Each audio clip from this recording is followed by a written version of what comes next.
There is an issue that has the Chivas board nervous and anxious, and we're going to talk about what this is all about. In addition to that situation, we're going to listen to Denzel García. The Juarez player broke his silence and talked a bit about Chivas' interest in him. So stay here with me because we're going to talk about it next. I'm Jesus Bernal, and I thank all of you for your attention. Thank you so much for being here with me to talk about the latest regarding the Chivas team. So without further ado, let's start this video with the latest news about Chivas.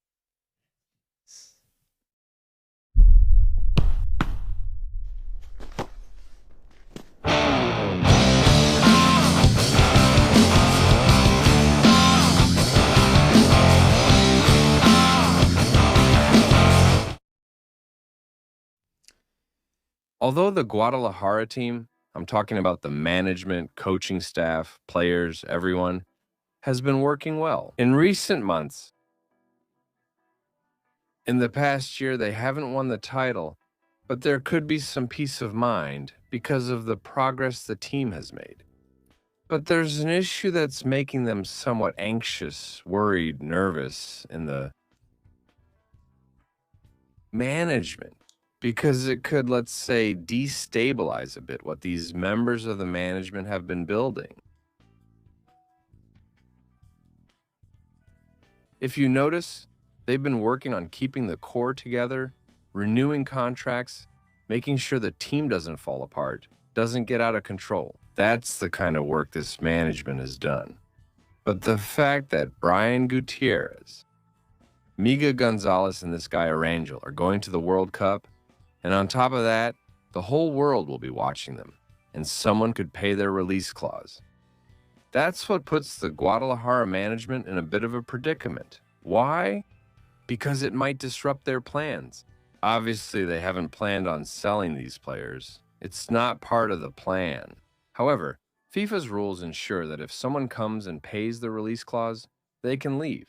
So believe me, this situation does cause some nervousness, because it's something where Chivas has its hands tied, not just Chivas. Actually, any team that has a release clause, paid for one of their players, has its hands tied. And obviously, well, it could happen to Chivas. They would be delighted for the national team to do well, and for the Guadalajara players to do well too. But if the plans can be changed because of this issue, then we'll have to wait. Let's see what happens and how this whole situation develops, because clearly, there's nervousness because key players might leave.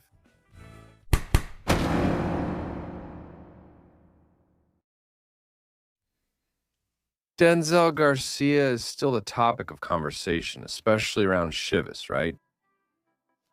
Around Guadalajara, and the player himself spoke to a good colleague, a good friend. Over there in the city of Juarez, who ended up interviewing this player. And it was the good journalist from Juarez, Leo Calderon, who runs LC Deportes. So go and follow him there. He talked with Denzel, obviously asked him about a possible transfer and some other topics as well. Watch and enjoy the interview that Leo Calderon did with the player that Chivas is interested in. Let's go with Denzel Garcia. Denzel, you're back in Juarez again. Your clearance wasn't given to the national team, but well, it was a very good experience. Yes, of course, like you said, a really wonderful experience that I think you carry with you for life, with players of impressive quality who really deserve to be on the national team. Like you said, I just started my process with the national team in December, and from December to now is a very short time to really go through a more substantial process. But well, I think it wasn't for lack of effort, and it wasn't for lack of trying to make Juarez's name stand out.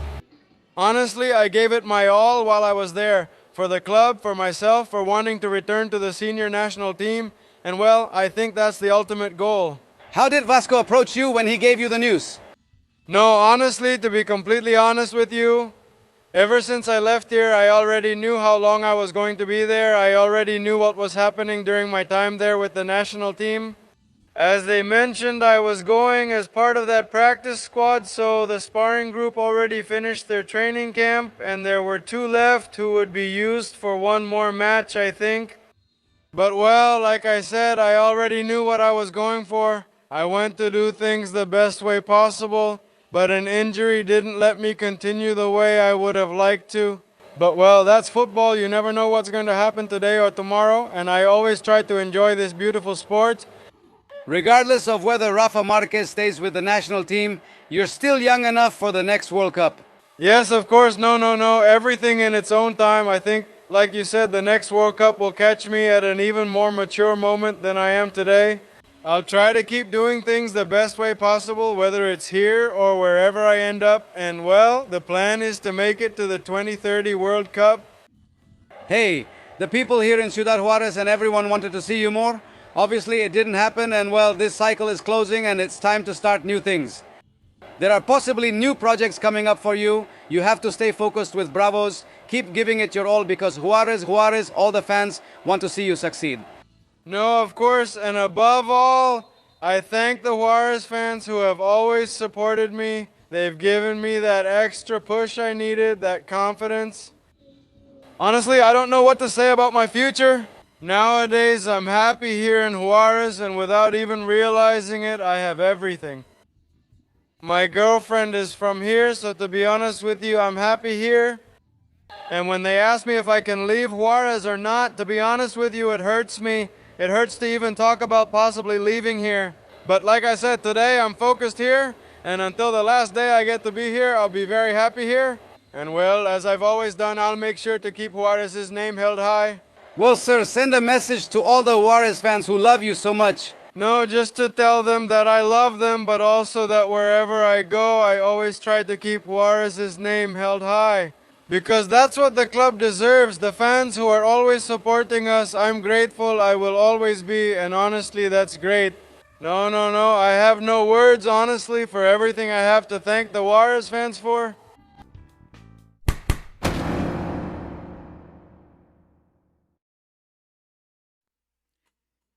It turns out that the Chivas team, according to Transfer Market, is the second most expensive squad in Mexican soccer. This is not final yet, because obviously the whole transfer market is still ahead.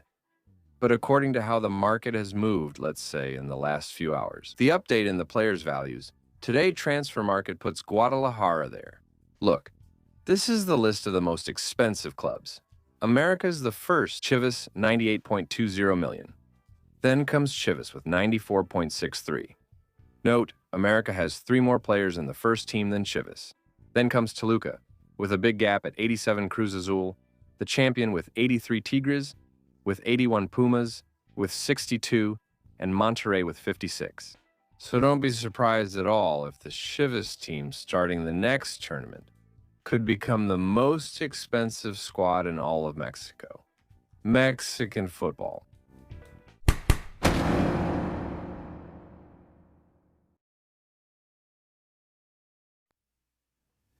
Well, there's a situation that for me could be extremely unfair.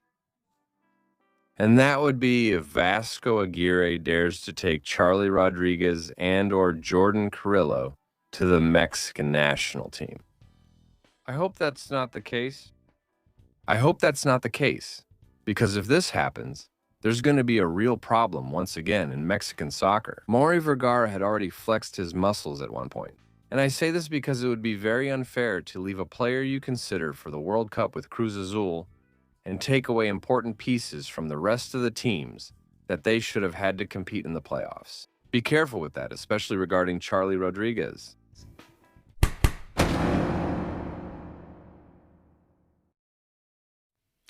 And we're actually going to listen to Vasco Aguirre, who addressed this issue, the issue of Brian Gutierrez. A player he likes, a player who I think Vasco rates highly, and who has performed well on the field. We knew this kid from Chicago. He was already on Andres Lilini's radar. He asked us for help to get his Mexican passport. We helped him at the consulate over there in one of the consulates in the United States. It was the right decision to come to Chivas, a total success, a great move to land with Gabi Milito. He played him as a double pivot.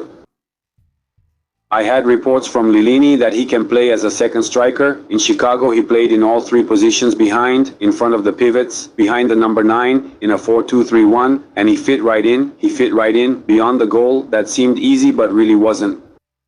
He controls the ball well, he goes up and down the field. Honestly, in just one tournament, he has become a truly important player for us, for Chivas, and for Mexico, for the national team.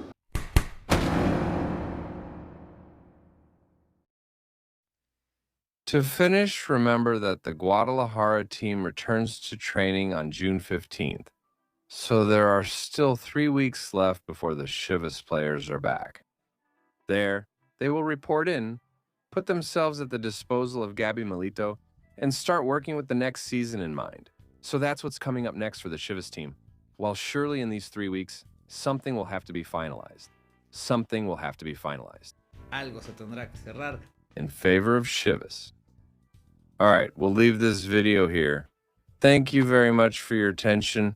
Keep subscribing, commenting, sharing, and liking, and I'll see you next time. I'm Jesus Bernal. Goodbye.